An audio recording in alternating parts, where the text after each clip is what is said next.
Thank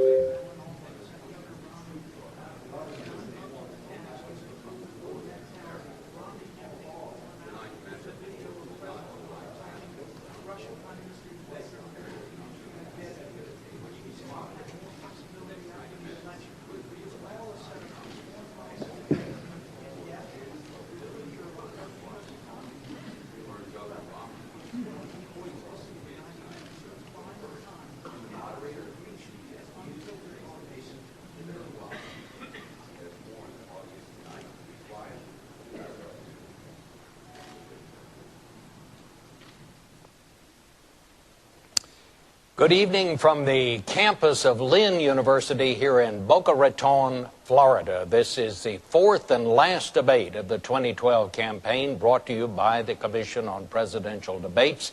This one's on foreign policy. I'm Bob Schieffer of CBS News. The questions are mine, and I have not shared them with the candidates or their aides. The audience has taken a vow of silence, no applause, no reaction of any kind, except right now, when we welcome President Barack Obama and Governor Mitt Romney.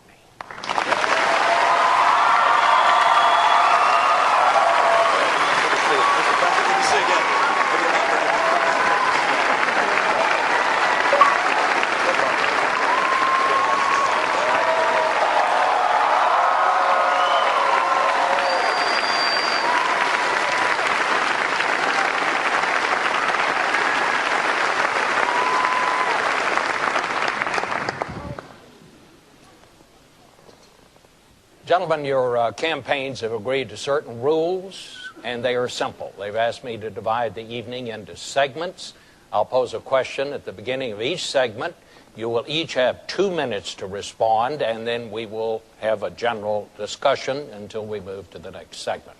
Tonight's debate, as both of you know, comes on the 50th anniversary of the night that President Kennedy told the world that the Soviet Union had installed nuclear missiles in Cuba, perhaps the closest we've ever come to nuclear war. And it is a sobering reminder that every president faces at some point an unexpected threat to our national security from abroad. So let's begin. The first segment is the challenge of a changing Middle East and the new face of terrorism. I'm going to put this into 2 segments, so you'll have 2 topic questions within this one segment on that subject. The first question, and it concerns Libya. The controversy over what happened there continues. 4 Americans are dead, including an American ambassador. Questions remain.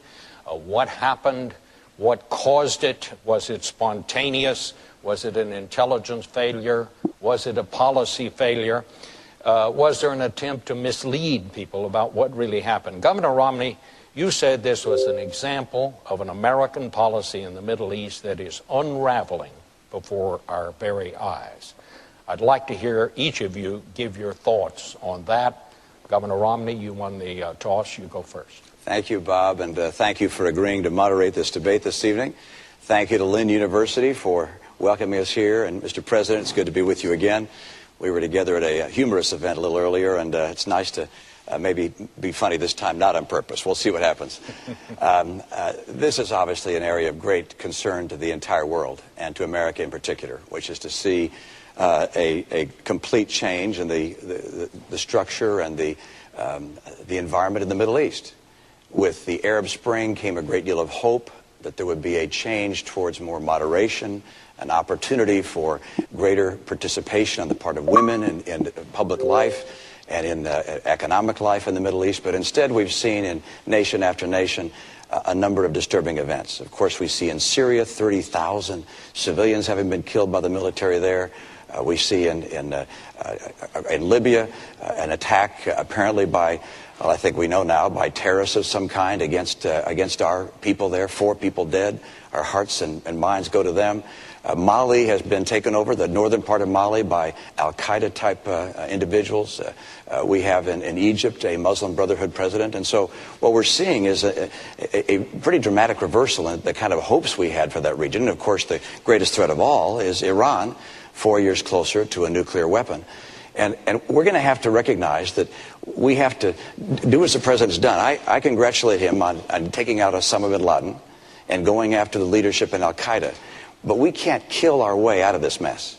We're going to have to put in place a very comprehensive and robust strategy to help the world of Islam and other parts of the world reject this radical, violent extremism, which is, it's certainly not on the run.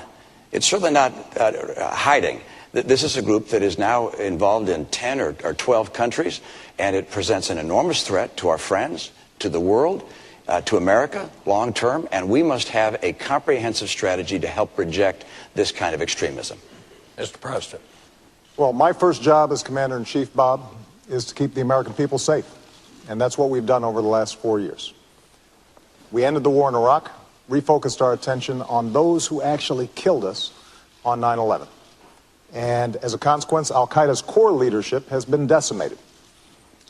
In addition, we're now able to transition out of Afghanistan in a responsible way, making sure that Afghans take responsibility for their own security.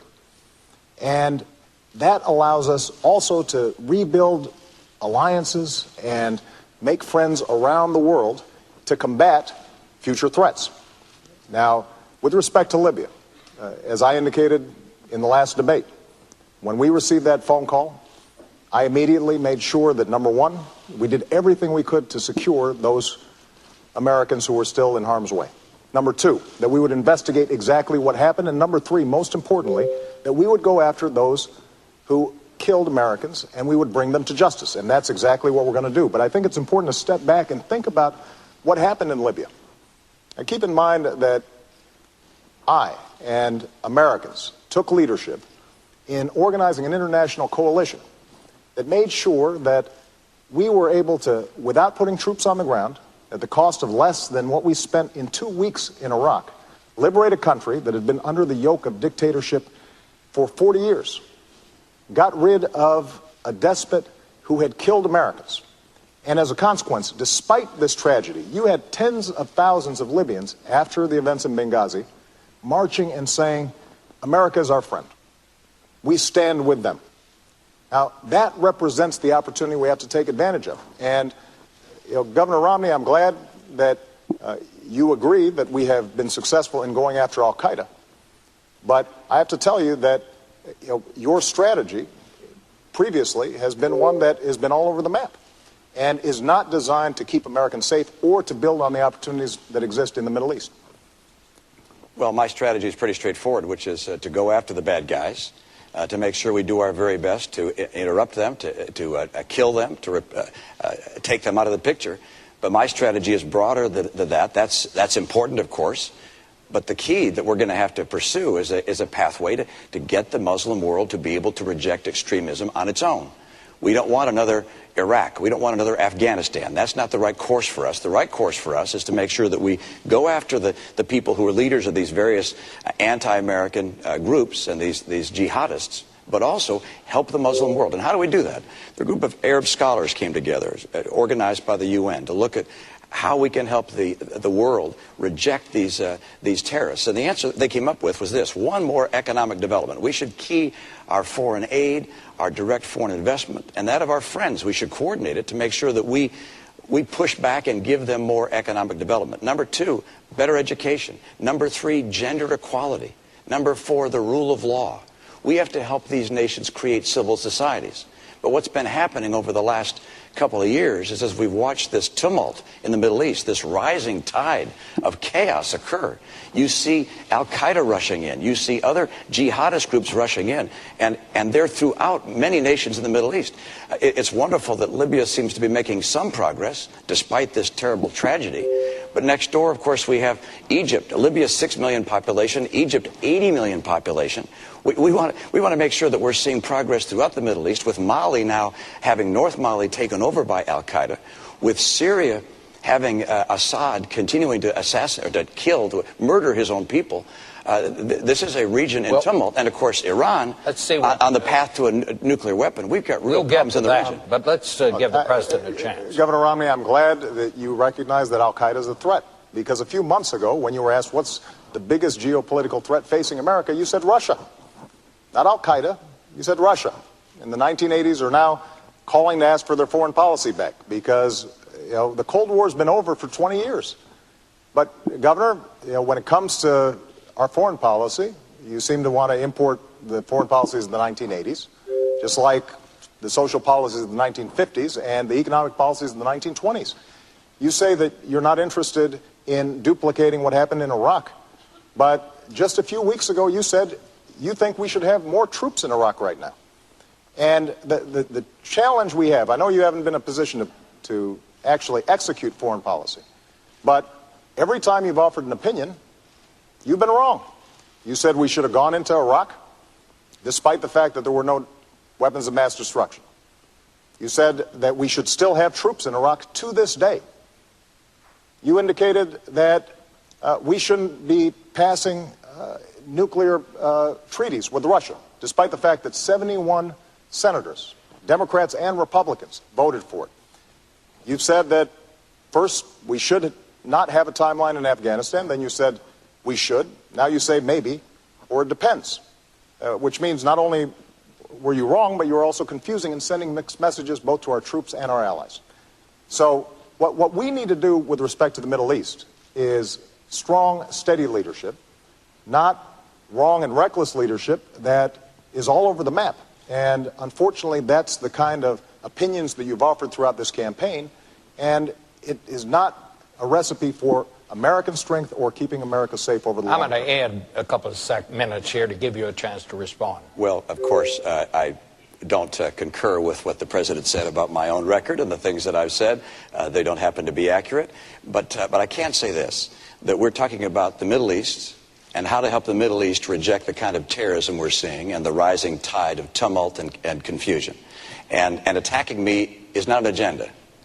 Attacking me is not talking about how we're going to deal with the challenges that exist in the Middle East and take advantage of the opportunity there and stem the tide of this violence.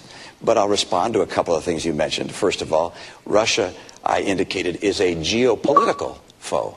Not a, Number one, excuse me, it's a geopolitical foe. And I said in the same paragraph, I said, and Iran is the greatest national security threat we face. Russia does continue to battle us in the UN time and time again. I have clear eyes on this. I'm not going to wear rose-colored glasses when it comes to Russia or Mr. Putin. And I'm certainly not going to say to him, I'll give him more flexibility after the election. After the election, he'll get more backbone. Number two, with regards to Iraq, you and I agreed, I believe, that there should have been a status of forces agreement. Did you? True. Oh, you didn't? You didn't want a status of forces agreement? No, what I would not have done is left 10,000 troops in Iraq that would tie us down. That certainly would not help us in the Middle East. I'm sorry. Look, you actually, there was an effort on the part of the president to have a status of forces agreement, and I concurred in that and said that we should have some number of troops that stayed on. That was something I concurred with. That was your posture. That was my posture as well. You thought it should have been 5,000 troops. Governor, I thought it should have been more troops. But you know what? The answer was we got no troops through whatsoever. This is just a few weeks ago that you indicated that we should still have troops in Iraq. No, I didn't. I'm sorry. That's it. I indicated that you failed to put in place a status of forces agreement at the end of the conflict that exists. Governor, here's one thing I've learned as Commander-in-Chief. You've got to be clear, both to our allies and our enemies, about where you stand and what you mean. Now, you just gave a speech a few weeks ago in which you said we should still have troops in Iraq. That is not a recipe for making sure that we are taking advantage of the opportunities and meeting the challenges of the Middle East. Now, it is absolutely true that we cannot just meet these challenges militarily. And so what I've done throughout my presidency and will continue to do is, number one, make sure that these countries are supporting our counterterrorism efforts. Number two, make sure that they are standing by our interests in Israel's security, because it is a true friend and our greatest ally in the region. Number three, we do have to make sure that we're protecting religious minorities and women, because these countries can't develop unless all the population, not just half of it, is developing. Number four, we do have to develop their economic capabilities. But number five, the other thing that we have to do is recognize that we can't continue to do nation building in these regions. Part of American leadership is making sure that we're doing nation building here at home. That will help us maintain the kind of American leadership that we need.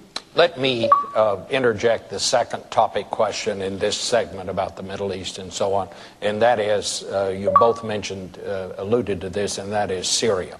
The war in Syria has now spilled over into Lebanon. We have, more than 100 people that were killed there in a bomb. There were demonstrations there, 8 people dead. Mr. President, it's been more than a year since you told Assad he had to go. Since then, 30,000 Syrians have died. We've had 300,000 refugees. The war goes on. He's still there.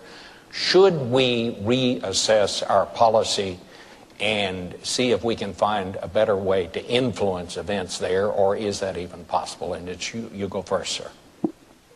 What we've done is organize the international community, saying Assad has to go, We've mobilized sanctions against that government. We have made sure that they are isolated. We have provided humanitarian assistance, and we are helping the opposition organize, and we're particularly interested in making sure that we're mobilizing the moderate forces inside of Syria. But ultimately, Syrians are going to have to determine their own future. And so everything we're doing in consultation with our partners in the region, including Israel, which obviously has a huge interest in seeing what happens in Syria, coordinating with Turkey and other countries in the region that have a great interest in this. Now, what we're seeing taking place in Syria is heartbreaking. And that's why we are going to do everything we can to make sure that we are helping the opposition. But we also have to recognize that, for us to get more entangled militarily in Syria is a serious step. And we have to do so making absolutely certain that we know who we are helping, that we're not putting arms in the hands of folks who eventually could turn them against us or our allies in the region. And I am confident that Assad's days are numbered. But what we can't do is to simply suggest that, as Governor Romney at times has suggested, that giving heavy weapons, for example, to the Syrian opposition is a simple proposition that would lead us to be safer over the long term. Governor? Well, let's step back and talk about what's happening in Syria and how important it is. First of all, 30,000 people being killed by their government is a humanitarian disaster. Secondly, Syria is an opportunity for us because Syria plays an important role in the Middle East, particularly right now. Syria is Iran's only ally in the Arab world. It's their route to the sea. It's the route for them to arm Hezbollah in Lebanon, which threatens, of course, our ally Israel. And so seeing Syria remove Assad is a very high priority for us. Number two, seeing the replacement government being responsible people is critical for us. And finally, we don't want to have military involvement there. We don't want to get drawn into a military conflict.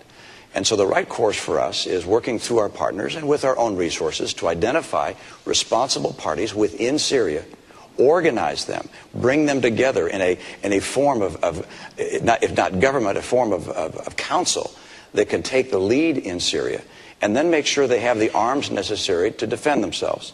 We do need to make sure that they don't have arms that get into the wrong hands, that those arms could be used to hurt us down the road.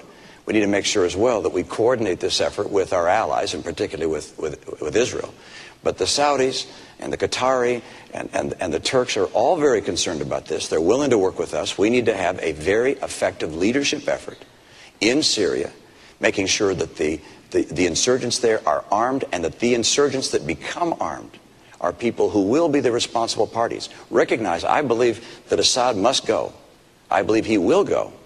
But I believe we want to make sure that we have the relationships of friendship with the people that take his place, such that in the years to come, we see Syria as a friend and Syria as a responsible party in the Middle East. This is a critical opportunity for America. And what I'm afraid of is that we've watched over the past year or so, first the president saying, well, we'll let the UN deal with it. And Kofi Annan came in and said, we're going to try to have a ceasefire. That didn't work.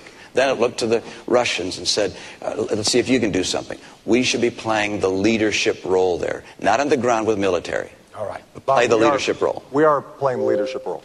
We organized the Friends of Syria. We are mobilizing humanitarian support and support for the opposition. And we are making sure that those we help are those who will be friends of ours in the long term and friends of our allies in the region over the long term. But going back to Libya, because this is an example of how we make choices. When we went into Libya and we were able to immediately stop the massacre there because of the unique circumstances and the coalition that we had helped to organize, we also had to make sure that Muammar Gaddafi didn't stay there. And to the governor's credit, you supported us going into Libya and the coalition that we organized. But when it came time to making sure that Gaddafi did not stay in power, that he was captured, Governor, your suggestion was that this was mission creep, that this was mission muddle. Imagine if we had pulled out at that point. Muammar Gaddafi had more American blood on his hands than any individual other than Osama bin Laden. And so we were going to make sure that we finished the job. That's part of the reason why the Libyans stand with us. But we did so in a careful, thoughtful way, making certain that we knew who we were dealing with, that those forces of moderation on the ground were ones that we could work with. And we have to take the same kind of steady, thoughtful leadership when it comes to Syria. That's exactly what we're doing. Governor, can I just ask you, would you go beyond what the administration would do? Like, for example, would you put in no-fly zones over Syria? I don't want to have our military involved in Syria. I don't think there's a necessity to put our military in Syria at this stage, and I don't anticipate that in the future. As I indicated, our objectives are to replace Assad and to have in place a new government which is friendly to us, a responsible government if possible, and I want to make sure they get armed and they have the arms necessary to defend themselves, but also to remove Assad. But I do not want to see a military involvement on the part of our troops. And this isn't going to be necessary. We have, with our partners in the region, we have sufficient resources to support those groups. But look, this has been going on for a year. This should have been a time for American leadership.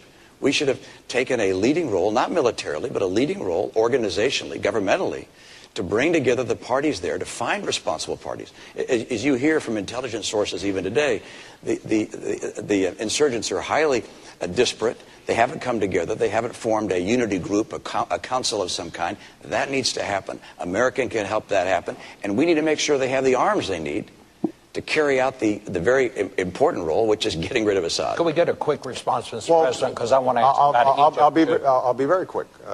What you just heard Governor Romney said is he doesn't have different ideas, and that's because we're doing exactly what we should be doing to try to promote a moderate Syrian leadership and an effective transition so that we get Assad out. That's the kind of leadership we've shown. That's the kind of leadership we'll continue to show. May I ask you, during the Egyptian turmoil, there came a point when you said it was time for President Mubarak to go. Some in your administration thought perhaps we should have waited a while on that. Do you have any regrets about that? No, I don't, because I think that America has to stand with democracy. The notion that we would have tanks run over those young people who were in Tahrir Square, that is not the kind of American leadership that John F. Kennedy talked about 50 years ago. But what I've also said is that now that you have a democratically elected government in Egypt, that they have to make sure that they take responsibility for protecting religious minorities. And we have put significant pressure on them to make sure they're doing that. To recognize the rights of women, which is critical throughout the region. These countries can't develop if young women are not given the kind of education that they need. They have to abide by their treaty with Israel. That is a red line for us, because not only is Israel's security at stake, but our security is at stake if that unravels. They have to make sure that they're cooperating with us when it comes to counterterrorism, and we will help them with respect to developing their own economy, because ultimately what's going to make the Egyptian revolution successful for the people of Egypt, but also for the world, is if those young people who gathered there are seeing opportunities. Their aspirations are similar to young people's here. They want jobs. They want to be able to make sure their kids are going to a good school. They want to make sure that they have a roof over their heads and that they have the prospects of a better life in the future.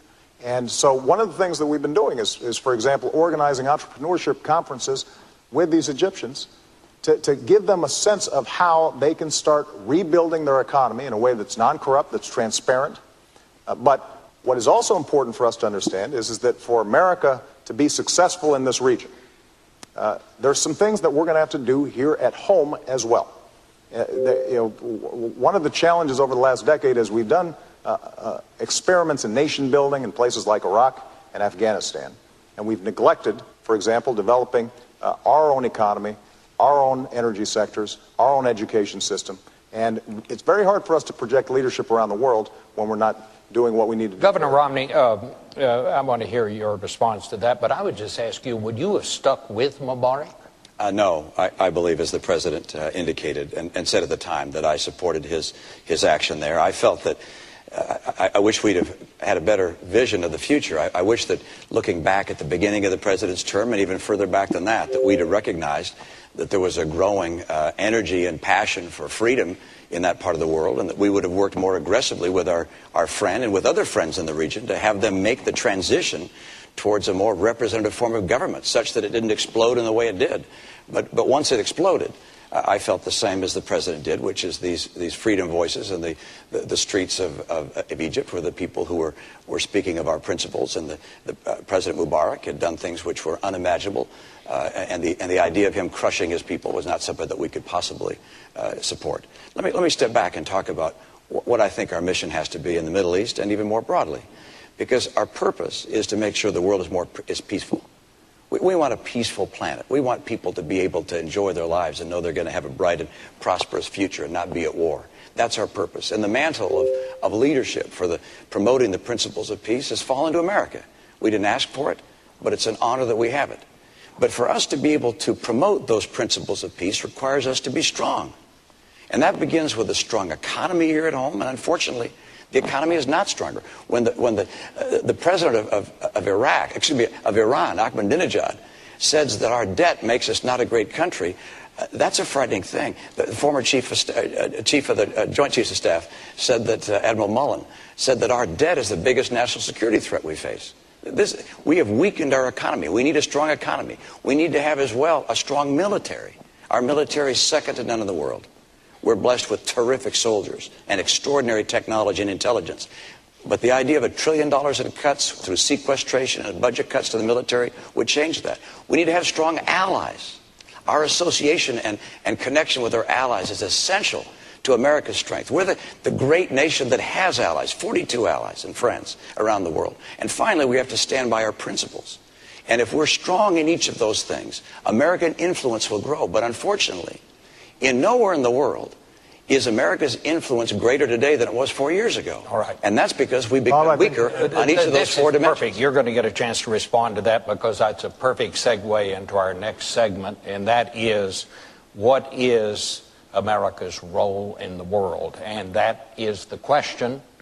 What do each of you see as our role in the world? And I believe, Governor Romney, it's your turn to go first. Well, I absolutely believe that America has a responsibility and the privilege of helping defend freedom and promote the principles that make the world more peaceful. And those principles include human rights, human dignity, free enterprise, freedom of expression, elections, because when there are elections, people tend to vote for peace. They don't vote for war. So we want to promote those principles around the world. We recognize that there are places of conflict in the world. We want to end those conflicts to the extent humanly possible. But in order to be able to fulfill our role in the world, America must be strong. America must lead. And for that to happen, we have to strengthen our economy here at home. You can't have 23 million people struggling to get a job. You can't have an economy that over the last 3 years keeps slowing down its growth rate. You can't have kids coming out of college, half of whom can't find a job today, or a job that's commensurate with their college degree. We have to get our economy going. And our military. We've got to strengthen our military long term. We don't know what the world is going to throw at us down the road. We make decisions today in a military that will confront challenges we can't imagine. In the 2000 debates, there was no mention of terrorism, for instance. And a year later, 9/11 happened. So we have to make decisions based upon uncertainty. And that means a strong military. I will not cut our military budget. We have to also stand by our allies. I think the tension that existed between Israel and the United States was very unfortunate. I think also that pulling our missile defense program out of Poland in the way we did was also unfortunate in terms of, if you will, disrupting the relationship in some ways that existed between us. And then, of course, with regards to standing for our principles, when the students took to the streets in Tehran and the people there protested, the Green Revolution occurred. For the president to be silent, I thought, was an enormous mistake. We have to stand for our principles, stand for our allies, stand for a strong military, and stand for a stronger economy. Mr. President. America remains the one indispensable nation. And the world needs a strong America, and it is stronger now than when I came into office. Because we ended the war in Iraq, we were able to refocus our attention on not only the terrorist threat, but also beginning a transition process in Afghanistan. It also allowed us to refocus on alliances and relationships that had been neglected for a decade. And Governor Romney, our alliances have never been stronger. In Asia, in Europe, in Africa, with Israel, where we have unprecedented military and intelligence cooperation, including dealing with the Iranian threat. But what we also have been able to do is position ourselves so we can start rebuilding America. And that's what my plan does. Making sure that we're bringing manufacturing back to our shores so that we're creating jobs here, as we've done with the auto industry, not rewarding companies that are shipping jobs overseas. Making sure that we've got the best education system in the world, including retraining our workers for the jobs of tomorrow. Doing everything we can to control our own energy. We've cut our oil imports to the lowest level in 2 decades because we've developed oil and natural gas, but we also have to develop clean energy technologies that will allow us to cut our exports in half by 2020. That's the kind of leadership that we need to show. And we've got to make sure that we reduce our deficit. Unfortunately, Governor Romney's plan doesn't do it. We've got to do it in a responsible way by cutting out spending we don't need, but also by asking the wealthiest to pay a little bit more. That way we can invest in the research and technology that's always kept us at the cutting edge. Now, Governor Romney has taken a different approach throughout this campaign. You know, both at home and abroad, he has proposed wrong and reckless policies. You know, he's praised George Bush as a good economic steward and Dick Cheney as somebody who shows great wisdom and judgment. And taking us back to those kinds of strategies that got us into this mess are not the way that we are going to maintain leadership in the 21st century. Governor Romney, wrong and reckless policies? I've got a policy for the future and an agenda for the future. And when it comes to our economy here at home, I know what it takes to create 12 million new jobs and rising take-home pay. And what we've seen over the last 4 years is something I don't want to see over the next 4 years. The president said by now we'd be at 5.4% unemployment. We're 9 million jobs short of that. I will get America working again and see rising take-home pay again, and I'll do it with 5 simple steps. Number 1, we are going to have North American energy independence. We're going to do it by taking full advantage of oil, coal, gas, nuclear, and our renewables. Number 2, we're going to increase our trade. Trade grows about 12% per year. It doubles about every 5 or so years. We can do better than that, particularly in Latin America. The opportunities for us in Latin America, we have just not taken advantage of fully. As a matter of fact, Latin America's economy is almost as big as the economy of China. We're all focused on China. Latin America is a huge opportunity for us.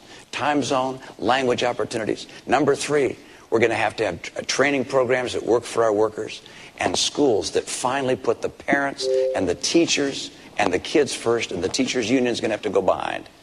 And then we're going to have to get to a balanced budget. We can't expect entrepreneurs and businesses large and small to take their life savings or their company's money and invest in America if they think we're headed to the road to Greece. And that's where we're going right now unless we finally get off this spending and borrowing binge. And I'll get us on track to a balanced budget. And finally, number 5, we've got to champion small business. Small business is where jobs come from. 2/3 of our jobs come from small businesses. New business formation is down at the lowest level in 30 years under this administration. I want to bring it back and get back good jobs and rising take-home pay. Well, let's talk about what we need to compete. First of all, Governor Romney talks about small businesses, but Governor, when you were in Massachusetts, small businesses development ranked about 48th, I think, out of 50 states in Massachusetts, because the policies that you're promoting actually don't help small businesses. And the way you define small businesses include folks at the very top. And they include you and me. That's not the kind of small business promotion we need. But let's take an example that we know is going to make a difference in the 21st century, and that's our education policy. We didn't have a lot of chance to talk about this in the last debate. Now, under my leadership, what we've done is reformed education, working with governors, 46 states. We've seen progress and gains in schools that were having a terrible time, and they're starting to finally make progress. And what I now want to do is to hire more teachers, especially in math and science, because we know that we've fallen behind when it comes to math and science. And those teachers can make a difference.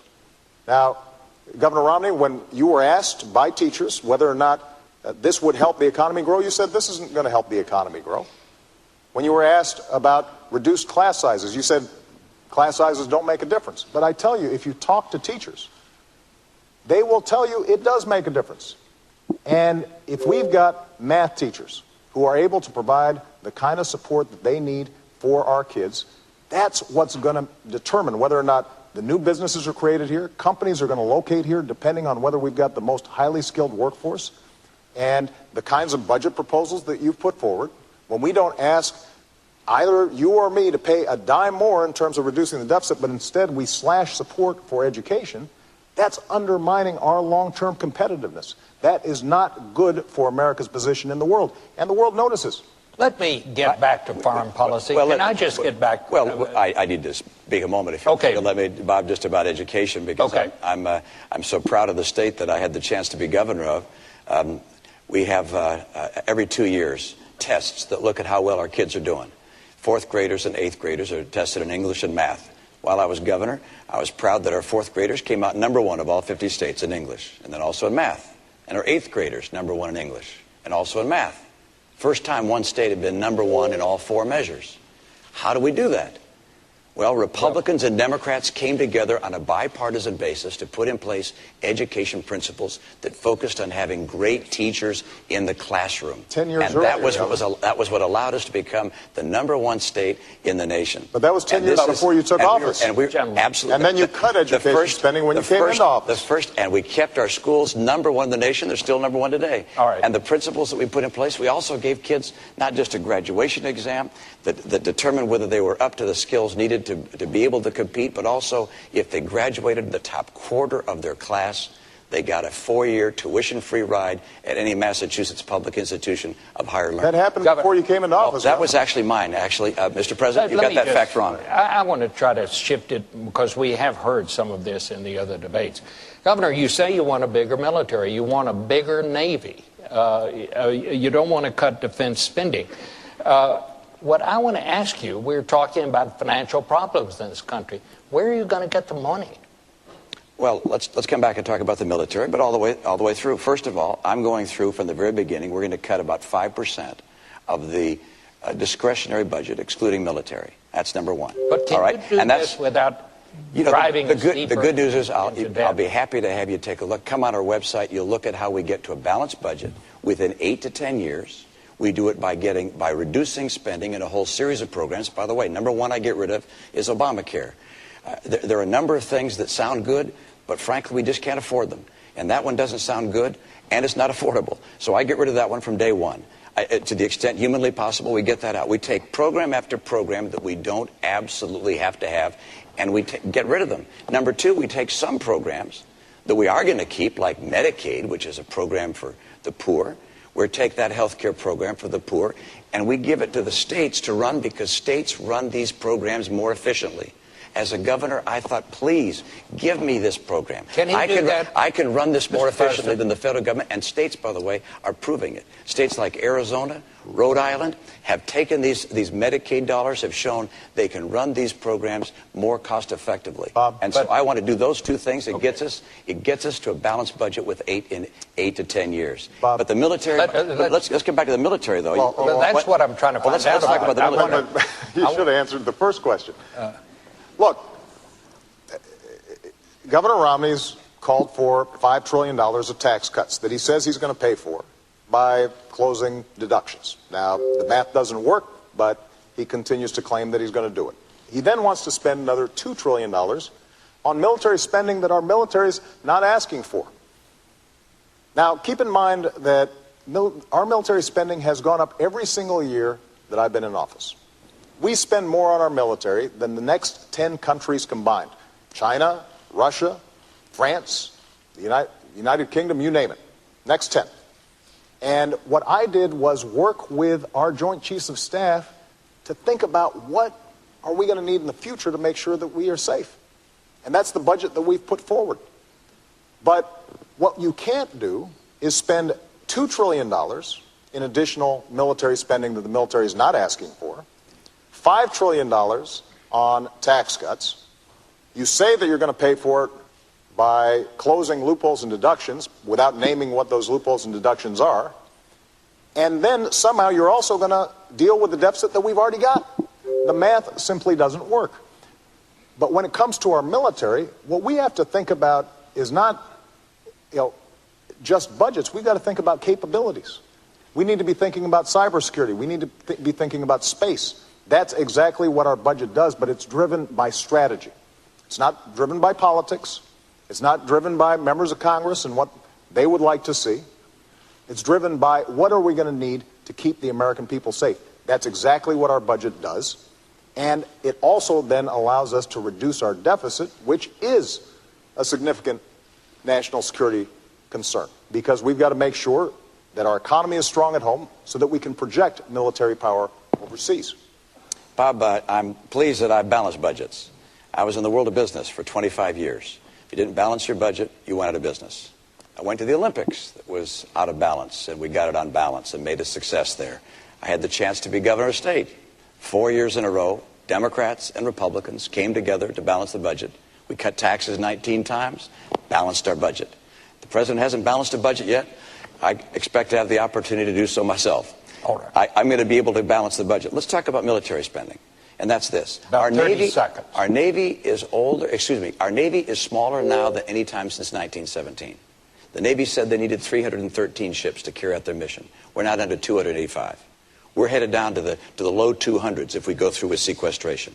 That's unacceptable to me. I want to make sure that we have the ships that are required by our Navy. Our Air Force is older and smaller than any time since it was founded in 1947.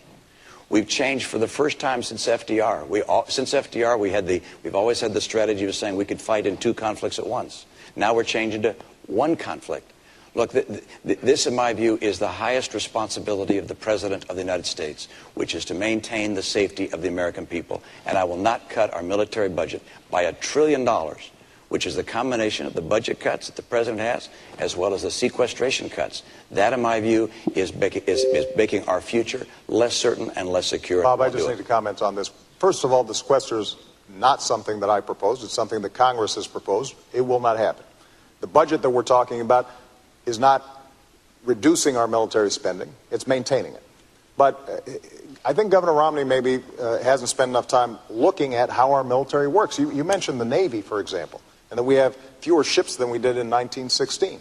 Well, Governor, we also have fewer horses and bayonets because the nature of our military has changed. We have these things called aircraft carriers where planes land on them. We have these ships that go underwater, nuclear submarines. And so the question is not a game of battleship where we're counting ships. It's what are our capabilities? And so when I sit down with the Secretary of the Navy and the Joint Chiefs of Staff, we determine how are we going to be best able to meet all of our defense needs in a way that also keeps faith with our troops, that also makes sure that our veterans have the kind of support that they need when they come home. And that is not reflected in the kind of budget that you're putting forward because it just doesn't work. All right. And, we visited the website quite a bit, and it still doesn't work. A lot to cover. I'd like to move to the next segment, Red Lines, Israel and Iran. Would either of you, and you'll have 2 minutes, and President Obama, you have the first go at this one. Would either of you be willing to declare that an attack on Israel is an attack on the United States, which, of course, is the same promise that we give to our close allies like Japan? And if you made such a declaration, would not that deter Iran? It's certainly deterred the Soviet Union for a long, long time when we made that promise to our allies. Mr. President. First of all, Israel is a true friend. It is our greatest ally in the region. And if Israel is attacked, America will stand with Israel. I've made that clear throughout my presidency. So you're saying we've already made that declaration?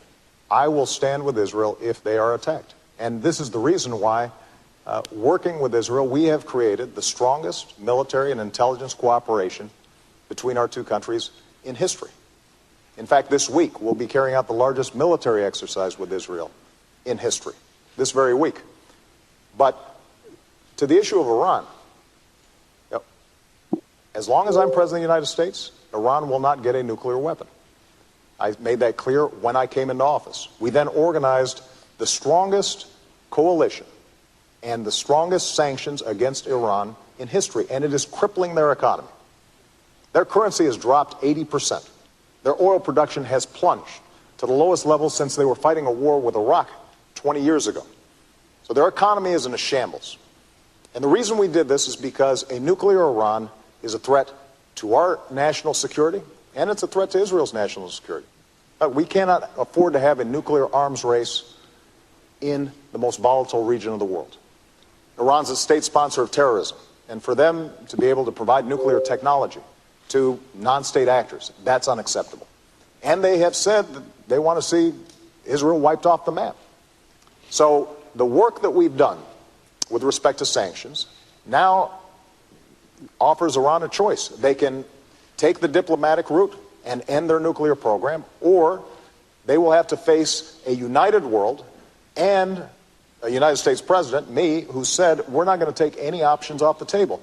The disagreement I have with Governor Romney is that during the course of this campaign, he's often talked as if we should take premature military action. I think that would be a mistake, because when I've sent young men and women into harm's way, I always understand that that is the last resort, not the first resort. 2 minutes. Well, first of all, I want to underscore the same point the President made, which is that if I'm President of the United States, when I'm President of the United States, we will stand with Israel. And if Israel isn't... We have the back, not just diplomatically, not just culturally, but militarily. That's number one. Number two, with regards to Iran and the threat of Iran. There's no question but that a nuclear Iran, a nuclear-capable Iran, is unacceptable to America. It presents a threat not only to our friends, but ultimately a threat to us, to have Iran have nuclear material, nuclear weapons that could be used against us or to be threatening to us. It's also essential for us to understand what our mission is in Iran, and that is to dissuade Iran from having a nuclear weapon through peaceful and diplomatic means. And crippling sanctions are something I called for 5 years ago when I was in Israel speaking at the Herzliya conference. I laid out 7 steps. Crippling sanctions were number one, and they do work. You're seeing it right now in the economy. It's absolutely the right thing to do to have crippling sanctions. I'd have put them in place earlier, but it's good that we have them. Number two, something I would add today is I would tighten those sanctions. I would say that ships that carry Iranian oil can't come into our ports. I imagine the EU would agree with us as well. Not only ships couldn't, I'd say companies that are moving their oil can't, people who are trading in their oil can't. I would tighten those sanctions further.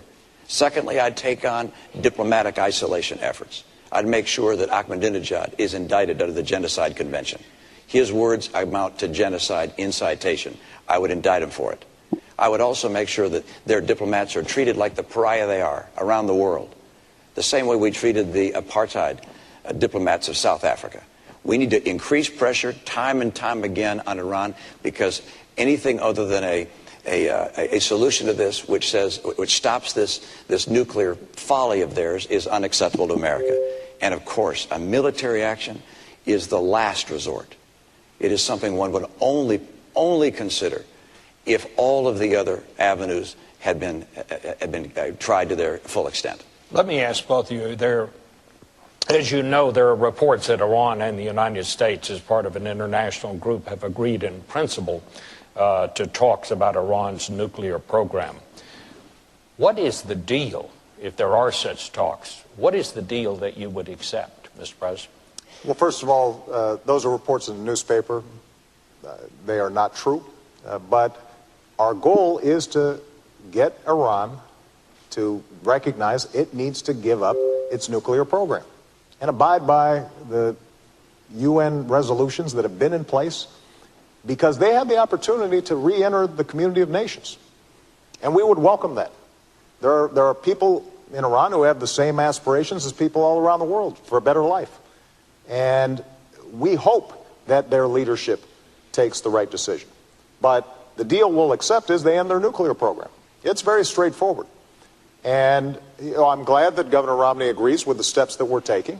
There have been times, Governor, frankly, during the course of this campaign where it sounded like you thought that you'd do the same things we did, but you'd say them louder, and somehow that would make a difference. And it turns out that the work involved in setting up these crippling sanctions is painstaking. It's meticulous. We started from the day we got into office, and the reason it was so important, and this is a testament to how we've restored American credibility and strength around the world, is we had to make sure that all the countries participated, even countries like Russia and China. Because if it's just us that are imposing sanctions, we've had sanctions in place for a long time. it's because we got everybody to agree that Iran is seeing so much pressure. And we've got to maintain that pressure. There is a deal to be had, and that is that they abide by the rules that have already been established. They convince the international community they are not pursuing a nuclear program. There are inspections that are very intrusive, but over time, what they can do is regain credibility.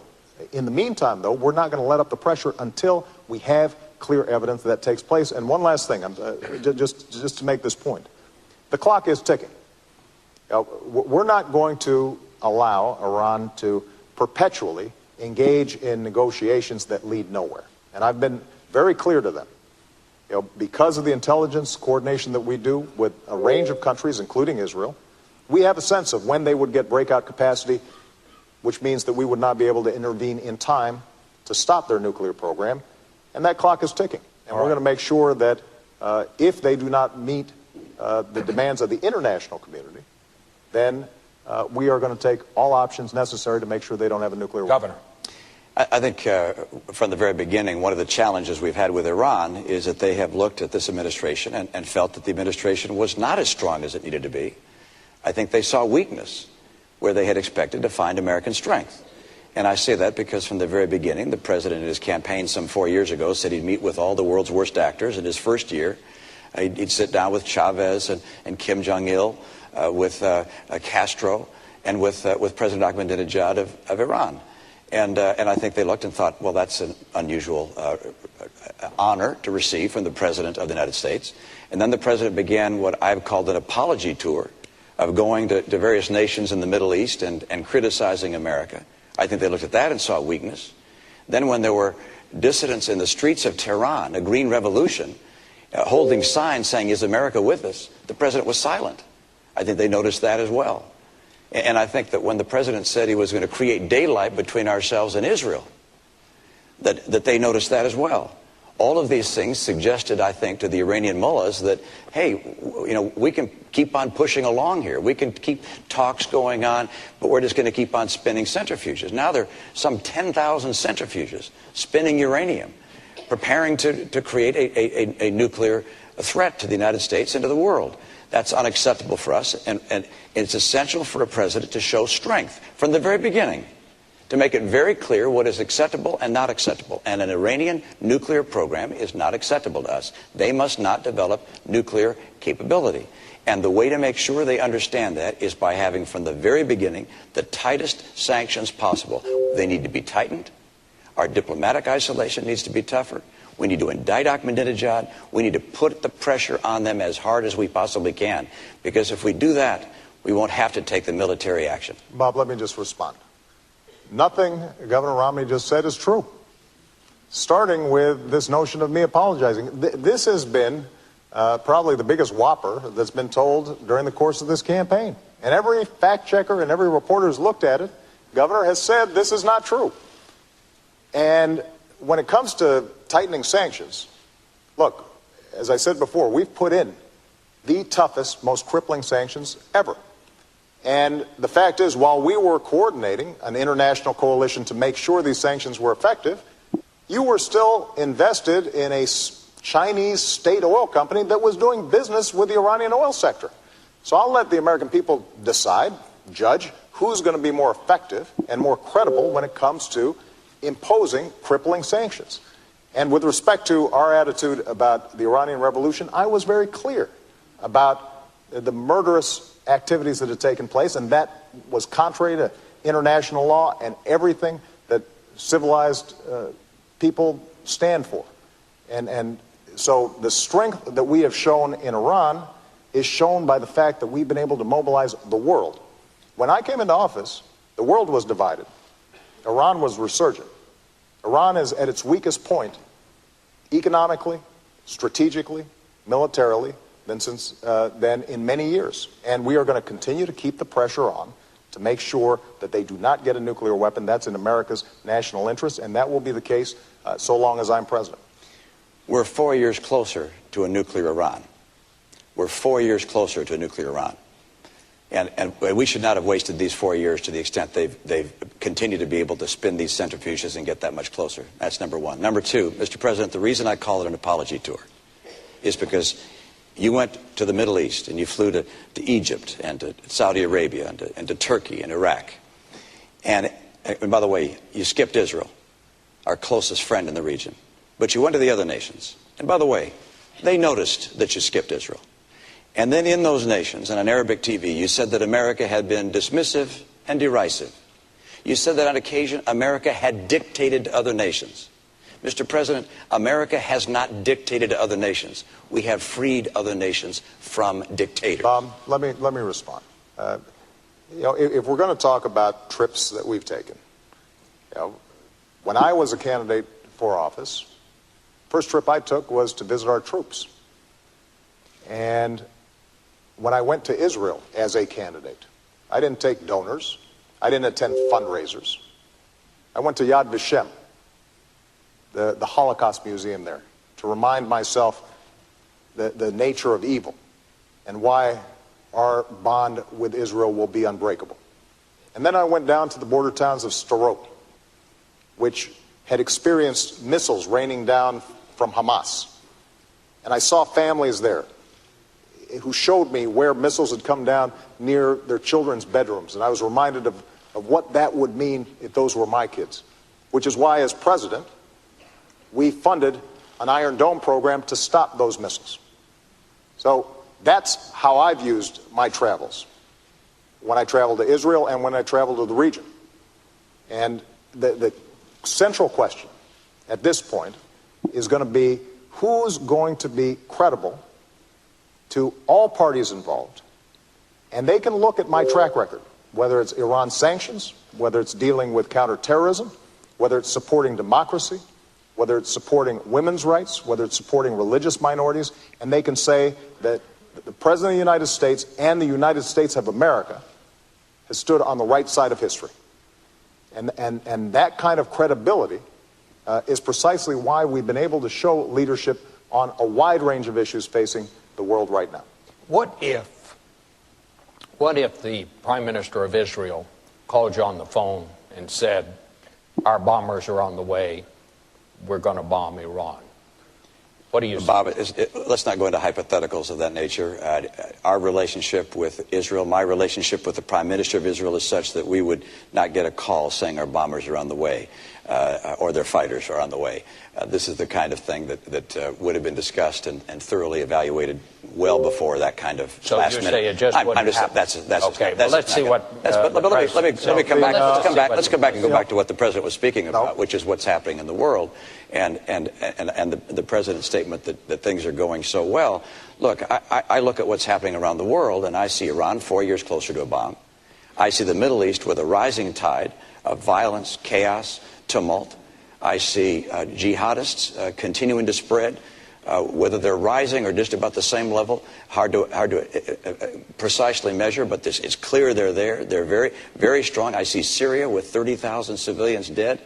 Assad still in power. I see our trade deficit with China larger than it's growing larger every year, as a matter of fact. I look around the world and I don't feel that you see North Korea continuing to export their nuclear technology. Russia said they're not going to follow Nunn-Lugar anymore.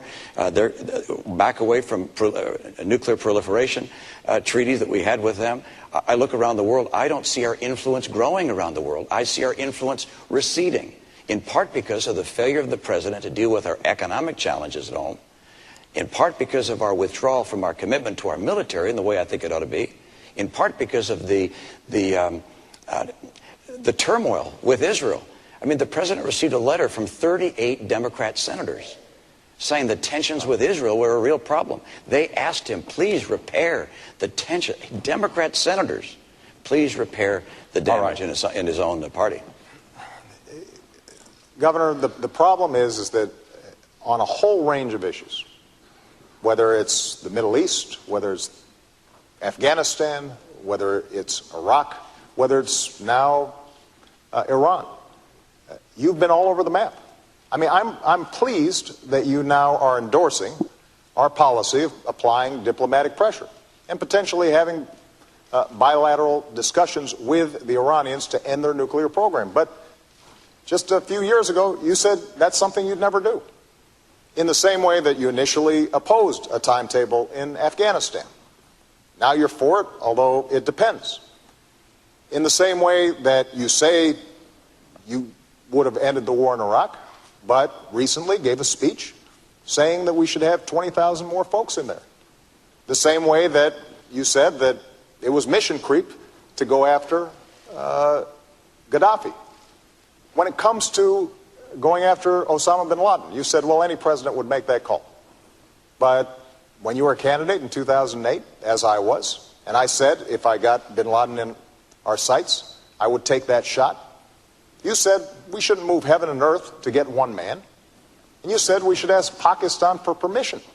And if we had asked Pakistan for permission, we would not have gotten it. And it was worth moving heaven and earth to get him.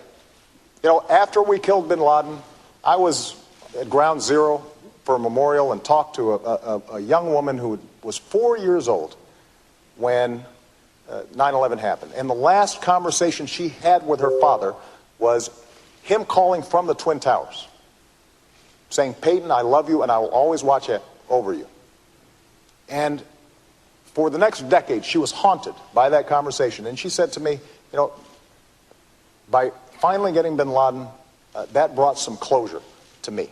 And when we do things like that, when we bring those who have harmed us to justice, that sends a message to the world, and it tells Peyton that we did not forget her father. All right. And I make that point because that's the kind of clarity of leadership, and those decisions are not always popular.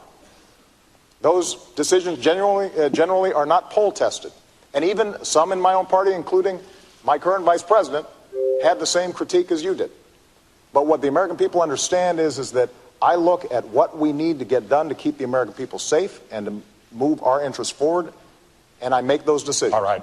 Let's go, and that leads us, this takes us right to the next segment, Governor. America's longest war, Afghanistan and Pakistan. Bob, Governor, you get to go first. You can't, okay, but you can't have the president just lay out a whole series of items without giving me a chance to respond. With respect, sir, you had laid out quite a program there. Well, that's probably true. We'll agree. We'll catch you up. The United States is scheduled to turn over responsibility for security in Afghanistan to the Afghan government in 2014. At that point, we will withdraw our combat troops, leave a smaller force of Americans, if I understand our policy, in Afghanistan for training purposes. It seems to me the key question here is, what do you do if the deadline arrives and it is obvious the Afghans are unable to handle their security? Do we still leave? And I believe Governor Romney, you go first. Well, we're going to be finished by 2014. And when I'm president, we'll make sure we bring our troops out by the end of 2014. The commanders and the generals there are on track to do so. We've seen progress over the past several years. The surge has been successful, and the training program is proceeding apace. There are now a large number of Afghan security forces, 350,000, that are ready to step in to provide security, and we're going to be able to make that transition by the end of 2014. So our troops will come home at that point. I can tell you at the same time that we will make sure that we look at what's happening in Pakistan and recognize that what's happening in Pakistan is going to have a major impact on the success in Afghanistan. And I say that because I know a lot of people just feel like we should just brush our hands and walk away. And I don't mean you, Mr. President, but some people in our nation feel that Pakistan is being nice to us and that we should just walk away from them. But Pakistan is important to the region, to the world, and to us. Because Pakistan has 100 nuclear warheads. And they're rushing to build a lot more. They'll have more than Great Britain sometime in the relatively near future. They also have the Haqqani network and the Taliban existent within their country. And so a Pakistan that falls apart, becomes a failed state, would be of extraordinary danger to Afghanistan and to us. And so we're going to have to remain helpful in encouraging Pakistan to move towards a more stable government and rebuild a relationship with us. And that means that our aid that we provide to Pakistan is going to have to be conditioned upon certain benchmarks being met. So for me, I look at this as both a need to help move Pakistan in the right direction, and also to get Afghanistan to be ready, and they will be ready by the end of 2014. Mr. President. When I came into office, we were still bogged down in Iraq, and Afghanistan had been drifting for a decade. We ended the war in Iraq, refocused our attention on Afghanistan, and we did deliver a surge of troops. That was facilitated in part because we had ended the war in Iraq. And we are now in a position where we have met many of the objectives that got us there in the first place. Part of what had happened is we'd forgotten why we had gone. We went because there were people who were responsible for 3,000 American deaths. And so we decimated al-Qaeda's core leadership in the border regions between Afghanistan and Pakistan. We then started to build up Afghan forces. And we're now in a position where we can transition out, because there's no reason why Americans should die when Afghans are perfectly capable of defending their own country. Now, that transition has to take place in a responsible fashion. We've been there a long time, and we've got to make sure that we and our coalition partners are pulling out responsibly and giving Afghans the capabilities that they need. But what I think the American people recognize is, after a decade of war, it's time to do some nation building here at home. And what we can now do is free up some resources to, for example, put Americans back to work, especially our veterans, rebuilding our roads, our bridges, our schools, making sure that our veterans are getting the care that they need when it comes to post-traumatic stress disorder and traumatic brain injury, making sure that the certifications that they need for good jobs of the future are in place. I was having lunch with a veteran in Minnesota who had been a medic, dealing with the most extreme circumstances. When he came home and he wanted to become a nurse, he had to start from scratch. And what we've said is, let's change those certifications. The First Lady's done great work with an organization called Joining Forces, putting our veterans back to work. And as a consequence, veterans' unemployment is actually now lower than general population. It was higher when I came into office. So those are the kinds of things that we can now do because we're making that transition in Afghanistan. All right, let me go to Governor Romney, because you talked about Pakistan and what needs to be done there. General Allen, our commander in Afghanistan, says that Americans continue to die at the hands of groups who are supported by Pakistan. We know that Pakistan has arrested the doctor who helped us catch Obama's bin Laden. It still provides safe haven for terrorists, yet we continue to give Pakistan billions of dollars. Is it time for us to divorce Pakistan? No, it's not time to divorce a nation on earth that has 100 nuclear weapons and is on the way to double that at some point. A nation that has serious threats from terrorist groups within its nation. As I indicated before, the Taliban, the Haqqani network. It's a nation that's not like others, and it does not have a civilian leadership that is calling the shots there. You've got the ISI, their intelligence organization, is probably the most powerful of three branches there. Then you have the military, and then you have the civilian government. This is a nation which, if it falls apart, if it becomes a failed state, there are nuclear weapons there. And you've got terrorists there who could grab their hands onto those nuclear weapons. This is an important part of the world for us. Pakistan is technically an ally, and they're not acting very much like an ally right now. But we have some work to do, and I don't blame the administration for the fact that the relationship with Pakistan is strained. We had to go into Pakistan. We had to go in there to get Osama bin Laden. That was the right thing to do. And that upset them, but there was obviously a great deal of anger even before that. But we're going to have to work with the people in Pakistan to try and help them move to a more responsible course than the one that they're on. And it's important for them. It's important for the nuclear weapons. It's important for the success of Afghanistan, because inside Pakistan you have a large group of Pashtuns that are Taliban. They're going to come rushing back in to Afghanistan when we go. And that's one of the reasons the Afghan security forces have so much work to do to be able to fight against that. But it's important for us to recognize that we can't just walk away from Pakistan. But we do need to make sure that as we send support for them, that this is tied to them making progress on matters that would lead them to becoming a civil society. Let me ask you, Governor, because we know President Obama's position on this. What is your position on the use of drones? Well, I believe that we should use any and all means necessary to take out people who pose a threat to us and our friends around the world. And it's widely reported that drones are being used in drone strikes, and I support that entirely and feel the President was right to up the usage of that technology and believe that we should continue to use it to continue to go after the people who represent a threat to this nation and to our friends. Let me also note that, as I said earlier, we're going to have to do more than just going after leaders and killing bad guys. Important as that is, we're also going to have a far more effective and comprehensive strategy to help move the world away from terror and Islamic extremism. We haven't done that yet. We talk a lot about these things, but you look at the record. You look at the record of the last 4 years and say, is Iran closer to a bomb? Yes. Is the Middle East in tumult? Yes. Is Al-Qaeda on the run, on its heels? No. Are Israel and the Palestinians closer to reaching a peace agreement? No, they haven't had talks in 2 years. We have not seen the progress we need to have, and I'm convinced that with strong leadership and an effort to build a strategy based upon helping these nations reject extremism, we can see the kind of peace and prosperity the world demands. Well, keep in mind, our strategy wasn't just going after bin Laden. We've created partnerships throughout the region to deal with extremism. In Somalia, in Yemen, in Pakistan. And what we've also done is engage these governments in the kind of reforms that are actually going to make a difference in people's lives day to day. To make sure that their governments aren't corrupt.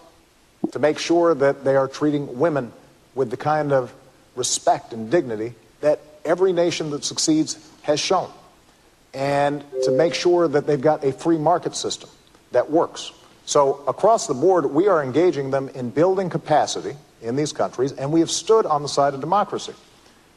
One thing I think Americans should be proud of, when Tunisians began to protest, this nation, my administration, stood with them earlier than just about any other country. In Egypt, we stood on the side of democracy. In Libya, we stood on the side of the people. And as a consequence, there is no doubt that attitudes about Americans have changed. But there are always going to be elements in these countries that potentially threaten the United States. And we want to shrink those groups and those networks, and we can do that. But we're always also going to have to maintain vigilance when it comes to terrorist activities. The truth, though, is that Al-Qaeda is much weaker than it was when I came into office, and they don't have the same capacities to attack the U.S. homeland and our allies as they did 4 years ago. Let's go to the next segment, because it's a very important one. It is the rise of China and future challenges for America. I want to just begin this by asking both of you, and Mr. President, you go first this time. What do you believe is the greatest future threat to the national security of this country? Well, I think it will continue to be terrorist networks. We have to remain vigilant, as I just said. But with respect to China, China's both an adversary, but also a potential partner in the international community if it's following the rules.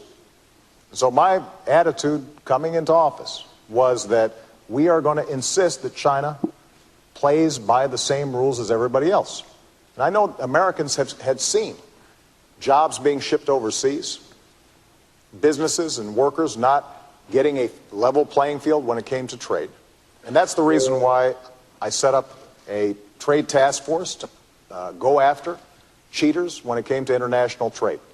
That's the reason why we have brought more cases against China for violating trade rules than the previous administration had done in 2 terms.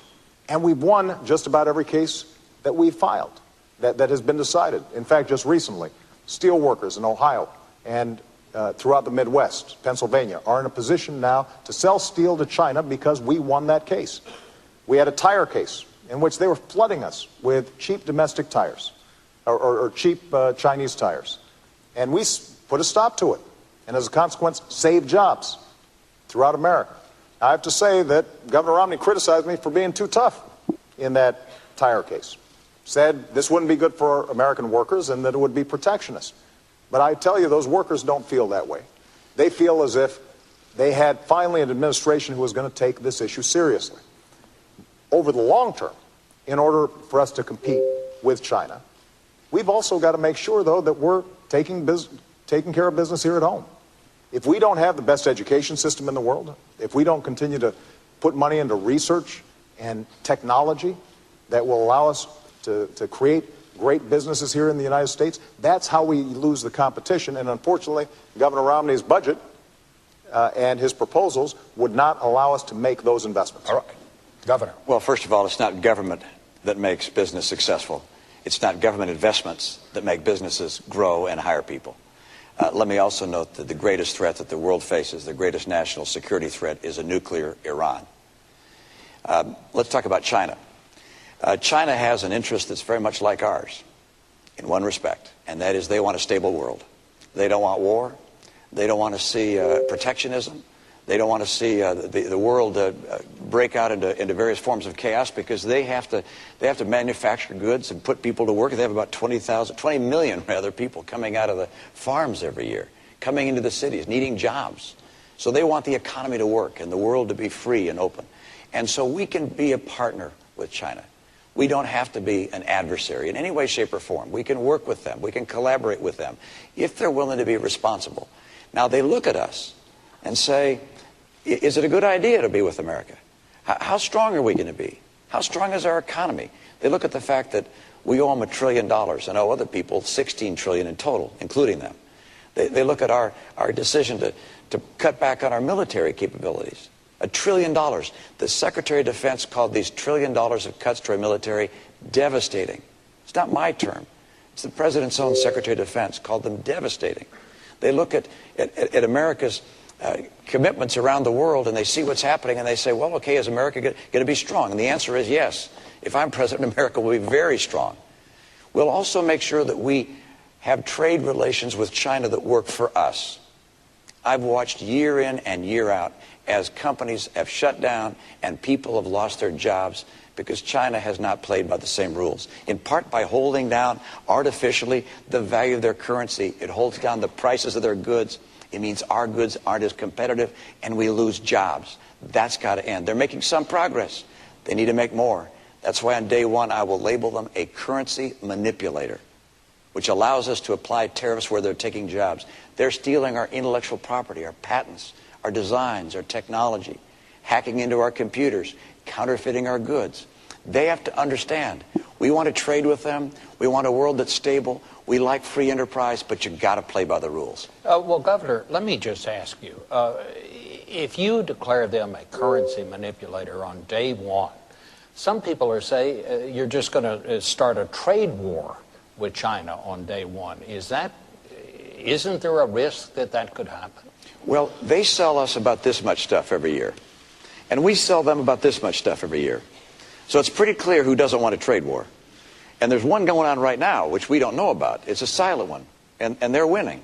We have enormous trade imbalance with China, and it's worse this year than last year, and it's worse last year than the year before.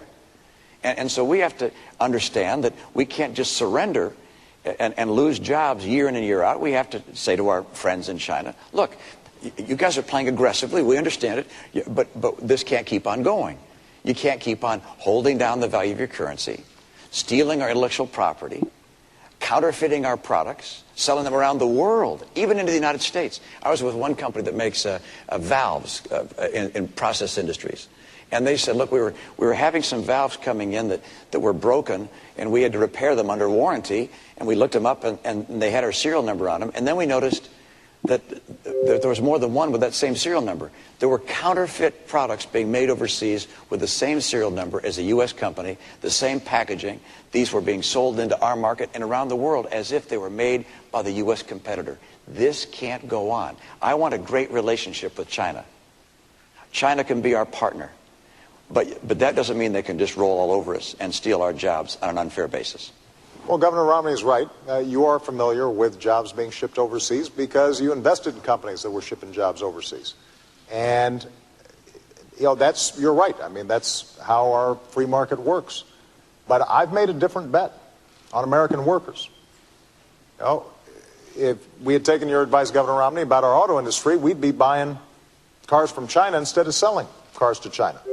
If we take your advice with respect to how we change our tax codes so that companies that earn profits overseas don't pay U.S. taxes compared to companies here that are paying taxes, that's estimated to create 800,000 jobs. The problem is they won't be here. They'll be in places like China.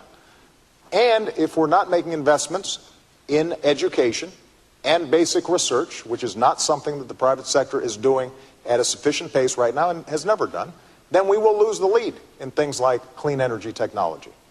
Now, with respect to what we've done with China already, U.S. exports have doubled since I came into office to China, and actually currencies are at their most advantageous point for U.S. exporters since 1993. We absolutely have to make more progress, and that's why we're going to keep on pressing. And when it comes to our military and Chinese security, part of the reason that we were able to pivot to the Asia-Pacific region after having ended the war in Iraq and transitioning out of Afghanistan is precisely because this is going to be a massive growth area in the future. And we believe China can be a partner, but we're also sending a very clear signal that America is a Pacific power, that we are going to have a presence there. We are working with countries in the region to make sure, for example, that ships can pass through, that commerce continues, and we're organizing trade relations with countries other than China so that China starts feeling more pressure about meeting basic international standards. That's the kind of leadership we've shown in the region. That's the kind of leadership that we'll continue to show. I just want to take one of those points. Again, attacking me is not talking about an agenda for getting more trade and opening up more jobs in this country. But the president mentioned the auto industry and that somehow I would be in favor of jobs being elsewhere. Nothing could be further from the truth. I'm a son of Detroit. I was born in Detroit. My dad was head of a car company. I like American cars. And I would do nothing to hurt the U.S. auto industry. My plan to get the industry on its feet when it was in real trouble was not to start writing checks. It was President Bush that wrote the first checks. I disagree with that. I said these companies need to go through a managed bankruptcy, and in that process they can get government help and government guarantees, but they need to go through bankruptcy to get rid of excess cost and the debt burden that they'd built up. And fortunately, Governor Romney, the president that's not took what you said. Fortunately, the president, you can take a look Governor at the op-ed. Romney, you can take a look at the op-ed. You did not say that you would provide governor help. I said that we would provide guarantees, and that was what was able to allow these companies to go through bankruptcy, to come out of bankruptcy. Under no circumstances would I do anything other than to help this industry get on its feet. And the idea that has been suggested that I would liquidate the industry, of course not. Of course not. Let's check That's the record. the height of silliness. I have never said I would liquidate the industry. Governor, I want to keep the industry Detroit, going and thriving. And that's why I have the kind of commitment to make sure that our industries in this country can compete and be successful. We in this country can compete successfully with anyone in the world. And we're going to. We're going to have a president, however, that doesn't think that somehow the government investing in car companies like Tesla and Fisker, making electric battery cars. This is not research, Mr. President. These are the government investing in companies, investing in Solyndra. This is a company. This isn't basic research. I want to invest in research. Research is great. Providing funding to universities and think tanks, great. But investing in companies? Absolutely not. Governor, that's the wrong way to go. I'm still speaking. Well, so I want to make sure that we make America more competitive, and that we do those things that make America the most attractive place in the world for entrepreneurs, innovators, businesses to grow. But your investing in companies doesn't do that. In fact, it makes it less likely for them to come here, Governor, because the private sector is not going to invest in a solar company. I'm happy to respond. If you're investing government money in someone else's. Look, I think anybody out there can check the record. Governor Romney, you keep on trying to airbrush history here. You were very clear that you would not provide government assistance to the U.S. auto companies even if they went through bankruptcy. You said that they could get it in the private marketplace. That wasn't true. They would have gone through a liquid... You're wrong, Mr. President. No, I am not You're wrong. I am not People wrong. can look it up. You're right. People will look it up. Good. But more importantly, it is true that in order for us to be competitive, we're going to have to make some smart choices right now. Cutting our education budget, that's not a smart choice. That will not help us compete with China. Cutting our investments in research and technology, that's not a smart choice. That will not help us compete with China. Bringing down our deficit by adding $7 trillion of tax cuts and military spending that our military is not asking for, before we even get to the debt that we currently have, that is not going to make us more competitive. Those are the kinds of choices that the American people face right now. Having a tax code that rewards companies that are shipping jobs overseas instead of companies that are investing here in the United States, that will not make us more competitive. And the one thing that I'm absolutely clear about is that after a decade in which we saw drift, jobs being shipped overseas, nobody championing American workers and American businesses, we've now begun to make some real progress. What we can't do is go back to the same policies that got us into such difficulty in the first place. That's why we have to move forward and not go back. I could agree more about going forward, but I certainly don't want to go back to the policies of the last 4 years. The policies of the last 4 years have seen incomes in America decline every year for middle-income families, now down $4,300 during your term. 23 million Americans still struggling to find a good job. When you came to office, 32 million people on food stamps. Today, 47 million people on food stamps. When you came to office, just over $10 trillion in debt. Now, $16 trillion in debt. It hasn't worked. You said by now we'd be at 5.4% unemployment. We're 9 million jobs short of that. I've met some of those people. I've met them in Appleton, Wisconsin. I met a young woman in Philadelphia who's coming out of college, can't find work. Ann was with someone just the other day that was just weeping about not being able to get work. It's just a tragedy in a nation so prosperous as ours that these last 4 years have been so hard. And that's why it's so critical that we make America once again the most attractive place in the world to start businesses, to build jobs, to grow the economy. And that's not going to happen by just hiring teachers. Look, I love teachers, and I'm happy to have states and communities that want to hire teachers do that. By the way, I don't like to have the federal government start pushing its way deeper and deeper into our schools. Let the states and localities do that. I was a governor. The federal government didn't hire our teachers. But I love teachers. But I want to get our private sector growing, and I know how to do it. I think we all love teachers. Gentlemen, thank you so much for a very vigorous debate. We have come to the end. It is time for closing statements. I believe you're first, Mr. President. Well, thank you very much, Bob, Governor Romney, and to Lynn University.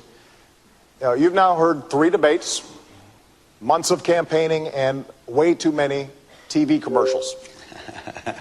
And now you've got a choice. Over the last 4 years, we've made real progress digging our way out of policies that gave us 2 prolonged wars, record deficits, and the worst economic crisis since the Great Depression. And Governor Romney wants to take us back to those policies. Foreign policy that's wrong and reckless, economic policies that won't create jobs, won't reduce our deficit, but will make sure that folks at the very top don't have to play by the same rules that you do. And I've got a different vision for America. I want to build on our strengths. And I put forward a plan to make sure that we're bringing manufacturing jobs back to our shores by rewarding companies and small businesses that are investing here, not overseas. I want to make sure we've got the best education system in the world, and we're retaining our workers for the jobs of tomorrow. I want to control our own energy by developing oil and natural gas, but also the energy sources of the future. Yes, I want to reduce our deficit by cutting spending that we don't need, but also by asking the wealthy to do a little bit more so that we can invest in things like research and technology that are the key to a 21st century economy. As Commander-in-Chief, I will maintain the strongest military in the world, keep faith with our troops, and go after those who would do us harm. But after a decade of war, I think we all recognize we got to do some nation building here at home, rebuilding our roads, our bridges, and especially caring for our veterans who sacrificed so much for our freedom. You know, we've been through tough times, but we always bounce back because of our character, because we pull together. And if I have the privilege of being your president for another 4 years, I promise you I will always listen to your voices, I will fight for your families, and I will work every single day to make sure that America continues to be the greatest nation on earth. Thank you.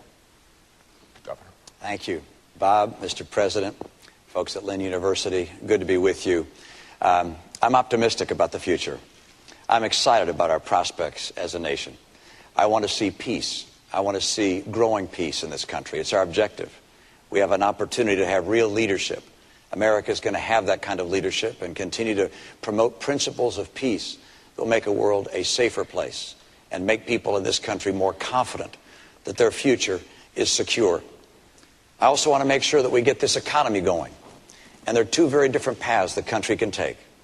One is a path represented by the president, which at the end of 4 years would mean we'd have $20 trillion in debt heading towards Greece. I'll get us on track to a balanced budget. The president's path will mean continuing declining in take-home pay. I want to make sure our take-home pay turns around and starts to grow.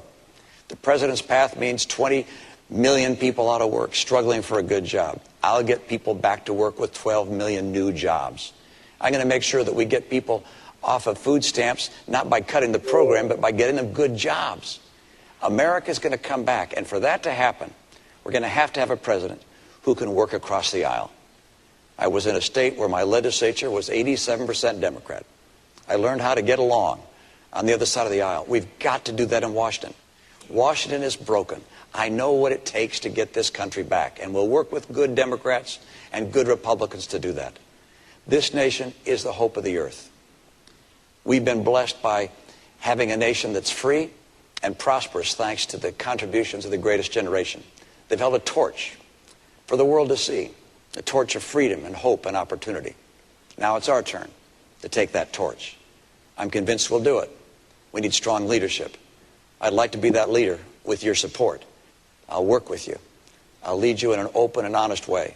And I ask for your vote. I'd like to be the next president of the United States to support and help this great nation and to make sure that we all together maintain America as the hope of the earth. Thank you so much. Gentlemen, thank you both so much. That brings an end to this year's debates, and we want to thank Lynn University and its students for having us. As I always do at the end of these debates, I leave you with the words of my mom, who said, "Go vote. Makes you feel big and strong." That's great. Good night. Thank you, Bob. Thank you. Thank you. Thank you. I really enjoyed it.